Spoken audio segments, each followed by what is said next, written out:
of empty space in between us. The devil can take the place of your smile. But you know I won't be traveling forever. It's cold, but hollow and true like we do, and I need you. Just close my eyes and I'm ready. Oh, there's so much you give. It's only a heartbeat away. It's not easy when the road is your driver. Honey, that's a heavy love that we bear. But you know I won't be traveling a lifetime. It's cold, so hard, and true like we do.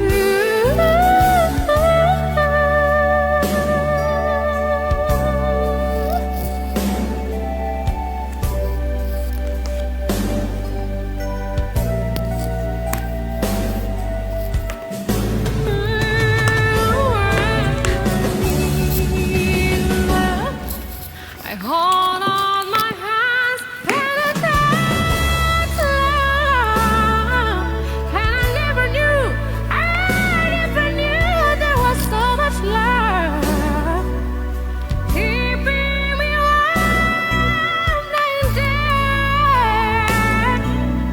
Oh, when I need you, just close my eyes. I just close my eyes. Know there's so much slowly the heartbeat. When I need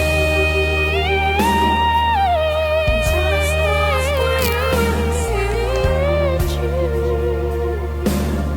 When I need so much, slowly a heartbeat away.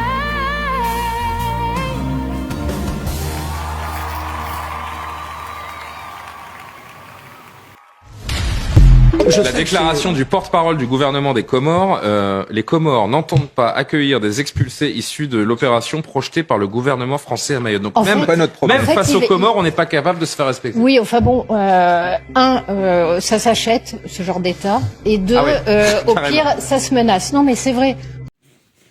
Alors, ces genres d'États, ça s'achète, ça se menace. Voilà, c'est que cette journaliste vient de souligner que ces genres d'États, ça s'achète, ça se menace. C'est-à-dire que l'État comorien, ça s'achète et aussi ça se menace.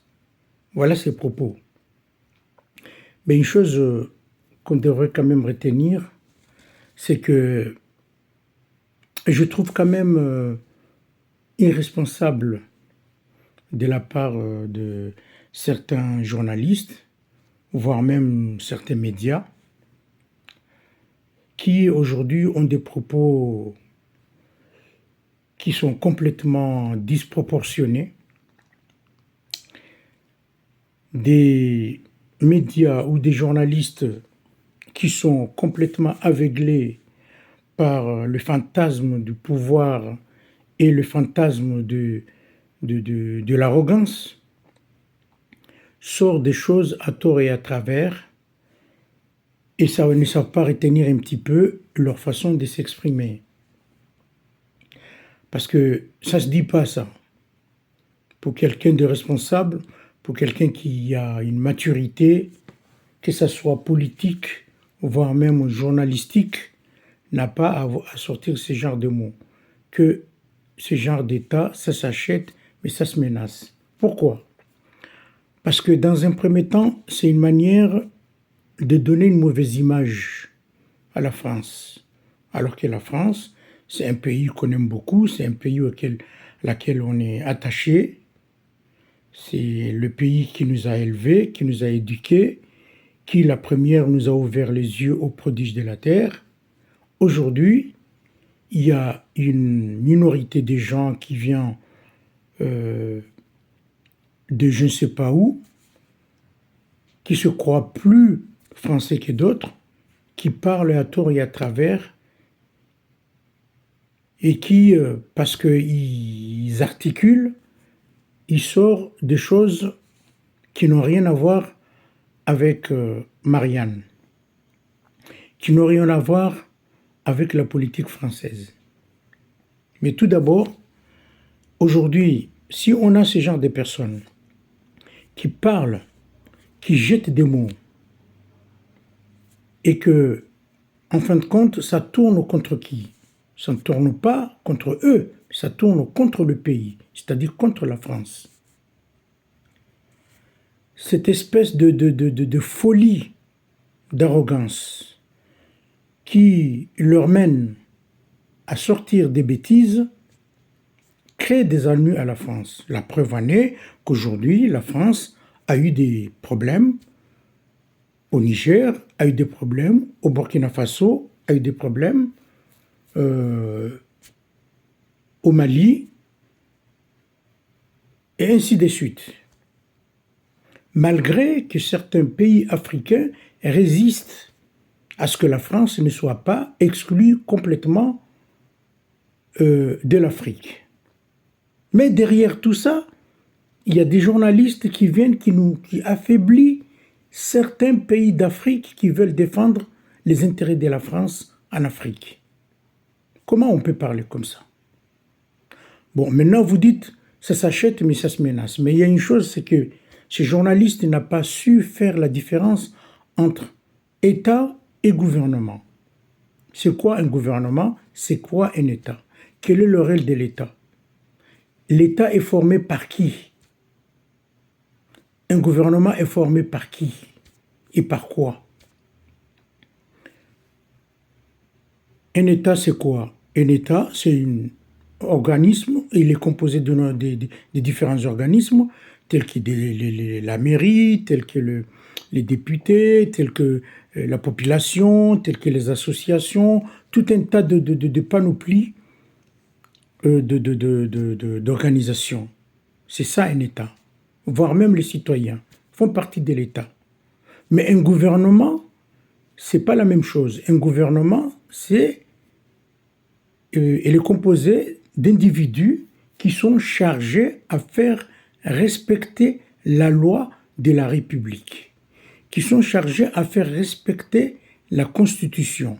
Voilà le rôle du gouvernement. Et c'est ce qui vient de se passer et ce qui se passe au Comores aujourd'hui. Malgré que le pays est pris en otage. Aujourd'hui, Azali a pris le pouvoir par la force, ça on n'arrêtera pas de le dire, et que cette force, il l'a eue grâce à qui? Grâce à Emmanuel Macron, pas grâce à la France. Pas grâce à l'État français, mais grâce à Emmanuel Macron, parce qu'Emmanuel Macron soutient Azali. Pourquoi? On n'en sait rien.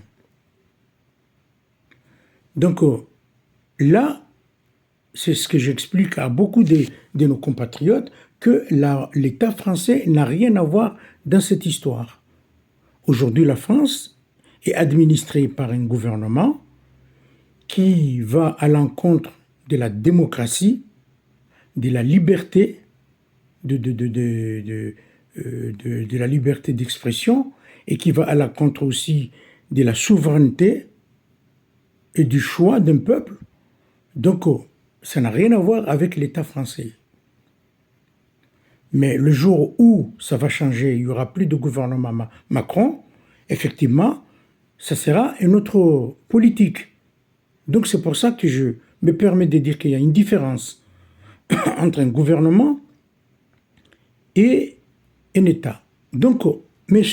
Azali Assoumani, c'est un dictateur qui a pris le pouvoir par la force et qui aujourd'hui soi-disant, ils forment un gouvernement et que ces gouvernements-là sont là en train de piller les caisses de l'État.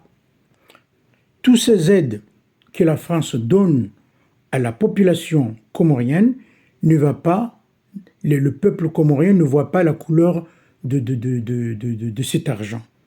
Mais il va dans les poches d'Azali et ses amis. Mais ça ne va pas dans les poches de la population parce qu'actuellement la population est toujours dans une situation néfaste. Aujourd'hui, on voit par-ci, par-là, tous les jours, on expulse des Comoriens de Mayotte. Tous les dimanches, il y a un bateau qui part de Mayotte et qui ramène des clandestins, enfin, des Comoriens, soi-disant considérés comme des clandestins. On les ramène là-bas. Donc, moi, je pense que c'est ça, ce qu'on appelle sa menace. Pourquoi? Parce que si Azali refuse, parce que les débuts, Azali avait refusé, il avait dit qu'il ne voulait pas recevoir des Comoriens venant de l'île Mayotte, mais effectivement, il a eu un coup de pression. C'est-à-dire, c'est pour ça que ces journalistes se permettent de dire ce genre d'État, ça s'achète et ça se menace. Non, je dirais plutôt ce genre de gouvernement, ce genre de régime, ça s'achète et ça se menace. Là, je suis tout à fait d'accord avec elle. Mais dire ce genre d'État, ça s'achète et ça se menace, l'État comorien ne s'achète pas et ne se fait pas menacer. Je suis vraiment désolé. Il ne se fait pas menacer. Mais comme aujourd'hui Azali veut absolument rester au pouvoir, il accepte toutes les directives données par M. Macron. Sinon, il ne sera plus au pouvoir. Ça, c'est un premier point. Deuxième point, aujourd'hui, les Comores, on a retrouvé du pétrole. Tous les jours et toutes les semaines, depuis un moment, il y a un bateau qui vient sur le sol comorien et qui fait du forage du pétrole. Pendant que le peuple comorien est là, ils crèvent de faim, ils n'ont rien à manger. Ils sont obligés de fuir pour aller vers Mayotte, alors qu'ils ont quand même du pétrole et que ce pétrole-là permettrait à la population comorienne de sortir de l'impasse, de sortir de cette misérable vie. Donc, il faut arrêter, parce qu'à un moment donné, on incite les gens à vouloir dire des choses qui risquent d'être gênants pour la France, alors que nous, on aime bien la France, on n'aurait pas aimé que ça aille plus loin. Je vous remercie. Et on accueille depuis la France pour parler de ces propos jugés antisémites du président des Comores, Youlam Atoumani, docteur en droit et fondateur du mouvement Les Nouveaux Démocrates des Comores. Vous avez tenu à réagir parce que vous m'avez dit en interne que ces propos sont inacceptables et qu'ils n'engagent pas les Comoriens. Vous avez un droit de réponse. Oui, bonjour Monsieur Inbar. Effectivement, comme vous venez de le soulever, ces propos que le président de l'Union de Comores a tenus sont des propos inadmissibles, antisémites. Et je rappelle qu'au-delà qu'il soit le président de l'Union de Comores, il est aussi actuellement le président de l'Union africaine. Or, quand on lit en tout cas les textes qui régissent cette Union africaine, l'un des objectifs, c'est d'assurer la sécurité et la paix dans le continent africain.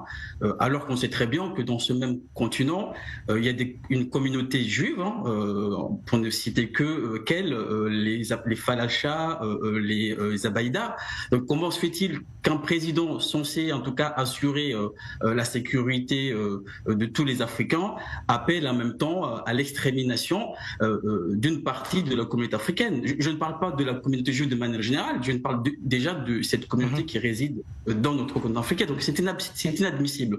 Et puis quand on regarde aujourd'hui, nous sommes dans une situation où les Comores souhaitent s'ouvrir vers la mondialisation. Alors comment on parviendra à s'ouvrir vers la mondialisation si de l'autre côté, ceux qui sont censés assurer nos intérêts tiennent des propos très dangereux et antisémites. Et vous êtes docteur en droit, est-ce que vous pensez qu'il peut y avoir une plainte déposée pour ces propos qui sont encore une fois qualifiés et jugés antisémites? Alors, il doit y avoir deux sanctions. L'une juridique, puisque quand on lit déjà les textes de l'Union de Comores, notamment notre code pénal, il sanctionne ces genres de propos, parce qu'il n'y a pas de différence entre le fait d'aller exterminer ou d'aller tuer des personnes pour la simple raison qu'elles soient chrétiennes, musulmanes, juives, et le fait de tenir des propos qui appellent aussi à la haine. Donc ce sont deux propos qui sont deux actes qui sont associés. Or notre code pénal sanctionne ces genres de propos. Ensuite, il y a une autre sanction, c'est qu'une sanction politique. À mon avis, et c'est la position de nous en tant que nouveaux démocrates, c'est de dire que l'Union africaine, en tout cas les homologues, ces homologues doivent appeler à cette démission. On ne peut pas laisser ce genre de propos si on veut que demain, en tout cas l'Afrique, vive en harmonie, en paix, peu importe les religions, peu importe les cultures, peu importe les traditions. Donc je pense qu'aujourd'hui, si on ne sanctionne pas, mais ça risque de se reproduire. Et si je peux me permettre, là, quand vous avez traduit ces propos, vous étiez un peu indulgent. Parce que les propos qu'il a tenus, il n'a pas prié uniquement pour que Dieu maudisse la communauté juive, mais quand on traduit littéralement, il a prié pour l'extermination. Donc, en fait, il n'y a pas de différence. Alors justement, ce qui me permet de poser ma dernière question, vous me disiez hors antenne d'ailleurs avoir peur, craindre que ces propos soient entendus par certains éléments les plus radicaux de la communauté comorienne en France, dont on sait pertinemment qu'elle est nombreuse, notamment à Marseille, et qui certains éléments puissent passer à l'action contre la communauté juive justement en France. Alors non, je ne dirais pas ça. Je ne dirais pas ça parce que, comme vous l'avez bien dit dès le départ, que ces propos n'engageaient pas la communauté comorienne. Je pense que, en fait, c'est là, en tout cas, reflète l'image de notre président. C'est un président qui est enfermé, qui est borné dans son idéologie. Donc, je ne crois pas, en tout cas, que demain la communauté comorienne, en tout cas à l'heure actuelle, ça prêterait en tout cas à commettre des actes pareils. Mais vous savez, souvent les paroles aussi, il faut être prudent. Souvent les paroles peuvent aussi conduire à des actes ignobles. Quand on se rappelle à l'époque, aux années 30, quand Hitler tenait ces genres de propos, à l'époque, les gens ne s'attendaient pas à ce qu'il commette les actes qu'il a pu commettre, malheureusement. Donc effectivement, il faut être prudent. Et si l'on n'agit pas dès maintenant, on ne sait pas ce qui pourrait se passer demain. On ne sait pas ce que les autres peuvent, en tout cas, traduire ce genre de propos. Et c'est notre devoir, en tout cas, de les sanctionner, de les dénoncer au préalable. Et malheureusement, l'opinion, en tout cas, là vous avez cité quelques-uns des leaders de l'opposition, mais l'opposition traditionnelle classique comorienne n'a pas réagi. C'est ce qui est encore très regrettable. Merci beaucoup d'avoir réagi sur notre antenne justement à ces propos, et vous avez tenu à le faire. Merci à vous. Voilà des propos très graves, des propos tenus par Azali il y a pratiquement un an de cela.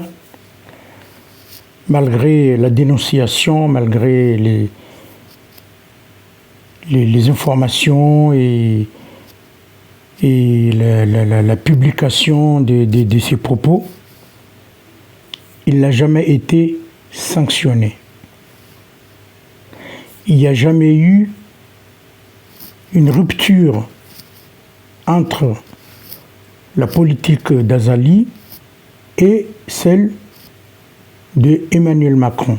Et je ne parle pas de la France, mais d'Emmanuel Macron. Comment aujourd'hui, à notre époque, aujourd'hui, il y a une mobilisation dans le monde entier. On essaie de lutter contre l'antisémitisme. Car quand même, ce n'est pas des choses à voir et à accepter. L'antisémitisme, ce n'est pas des choses qu'il faut accepter dans la vie courante. Même le racisme et la xénophobie. Aujourd'hui, j'entends par-ci, par-là des personnes qui sont de l'extrême gauche, qui sont qualifiées d'antisémites. Alors que dans la réalité, ce n'est que du mensonge. Ce n'est que ce qu'on appelle la diabolisation. C'est une façon de diaboliser la France insoumise pour essayer de récupérer des électeurs, mais pas vraiment pour lutter contre l'antisémitisme. Moi, je vois les choses comme ça.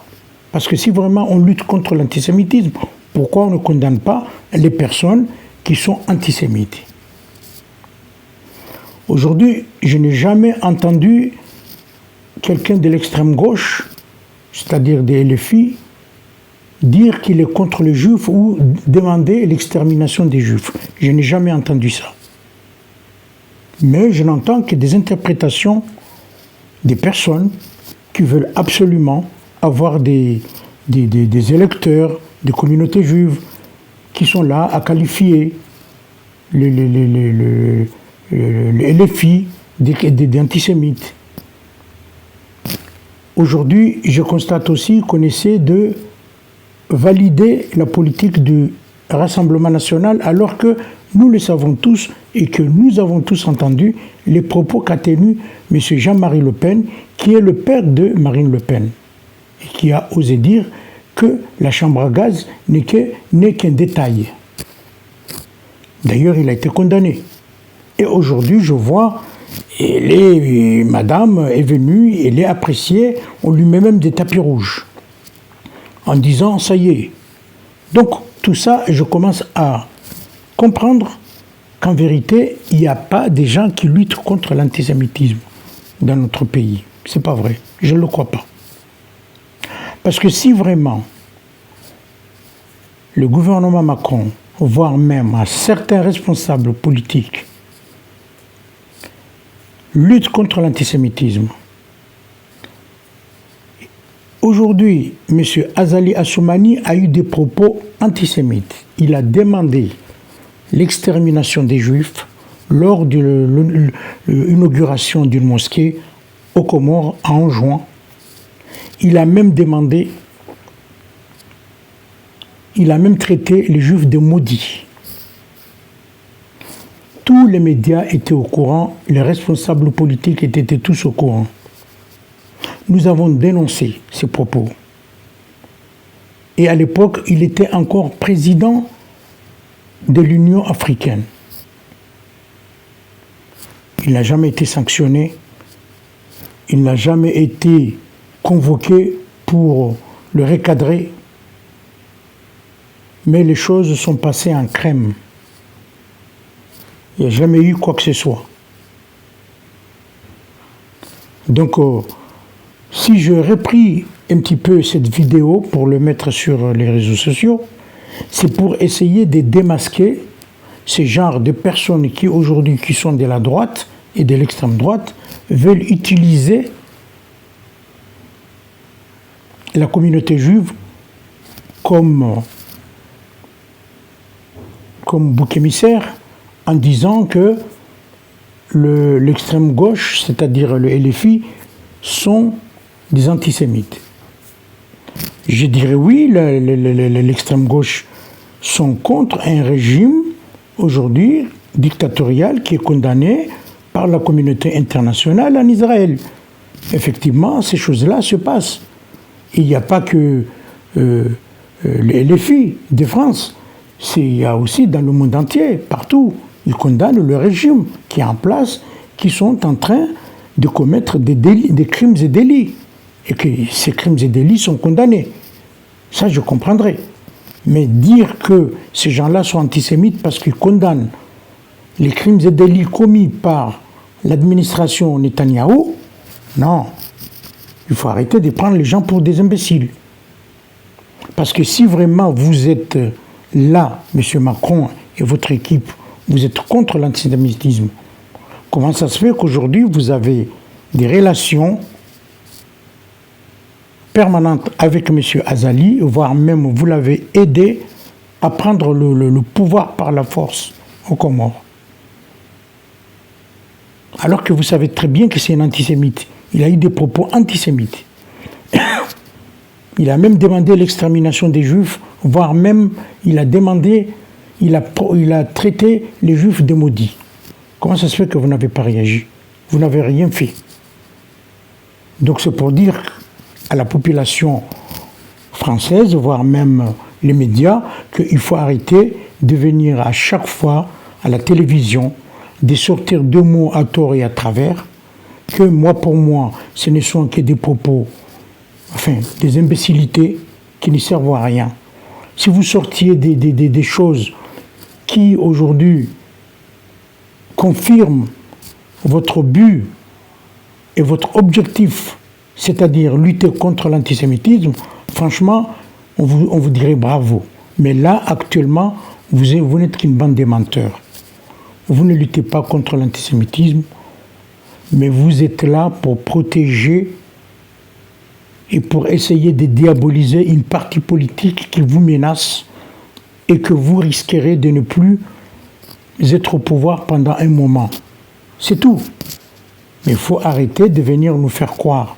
Parce que si vraiment vous voulez nous montrer vraiment que vous êtes contre l'antisémitisme, commencez d'abord par Azali, qui est aujourd'hui le grand allié du gouvernement Macron. Commencez par lui. Dès demain, faites-le sauter du pouvoir. Parce que vous avez les moyens de le faire sauter du pouvoir. Comme ce qui s'est passé au Gabon. Ali Bongo, il a eu des comportements, il s'est rapproché des Commonwealth et il n'a pas fait 24 heures. Comment ça se fait qu'Azali, depuis le moment où il a eu des propos antisémites, il est encore là? On le laisse au pouvoir, il fait ce qu'il a envie. À moins que il y a des choses qui se passent derrière. Il y a des gens qui sont arrosés. Peut-être, on n'en sait rien. Mais ça me paraît bizarre cette histoire. Donc je ne crois pas que vos propos que vous tenez vis-à-vis du France Insoumise qui sont antisémites, je ne crois pas et je ne vous crois pas. Vous n'êtes que des bandes de menteurs. Vous cherchez seulement à diaboliser la France Insoumise. C'est tout. Il ne faut pas aller plus loin. Je vous remercie.